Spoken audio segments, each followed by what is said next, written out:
Monday Night Football.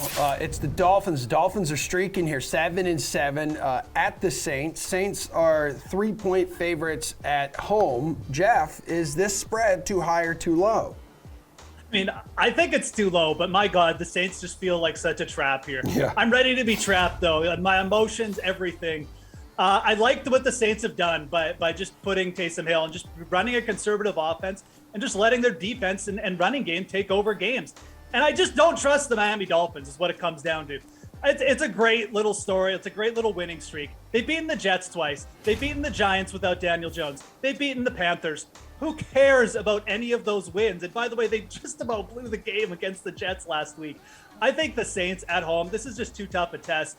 And I think they're getting disrespected in the odds here at only -3, basically saying on a neutral field, these two teams would be equal. I don't think that's the case. The Saints defense should dominate here. I think they turn the ball over a couple times on Tua, who's just has been throwing quite a few interceptions every game. And I think the Saints maybe even march to like a double-digit win here. So, Again, feels a little trappy with the Saints coming off that big win against Tampa, but I think this one's too low. Did you watch the game the other night? Did you watch Taysom Hill play and the Saints play football? I watched the Saints defense play, and I watched them absolutely destroy what was supposedly one of the best offenses in the league. So, okay, well, it's the Dolphins defense that's really fueled this win streak as well. Steve, what do you think about this spread, man? Yeah, and that's exactly where I'm going here. Like, do I want to take the Saints as favorites in this one?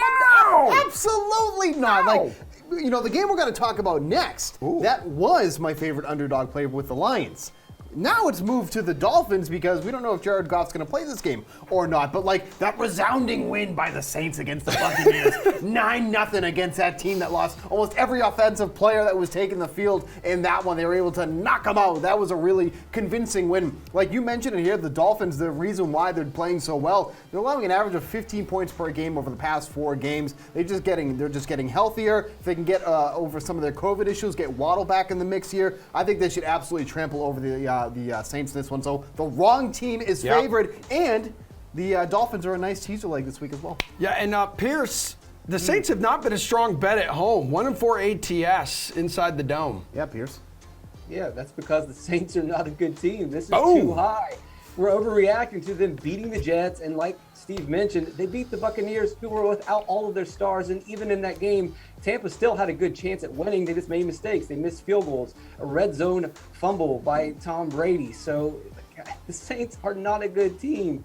And to completely dismiss what the Dolphins are doing and overlook the fact that the Saints allow 30 points per game on their 5-game losing streak, well, at least Miami is beating teams. And as Steve mentioned, their defense has turned around. Their secondary got healthy. They've been practicing in the second half, and they're starting to look like the defensive backs that we're expecting all season.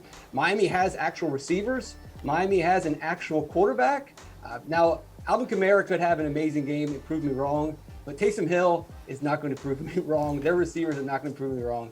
The Dolphins are the better team.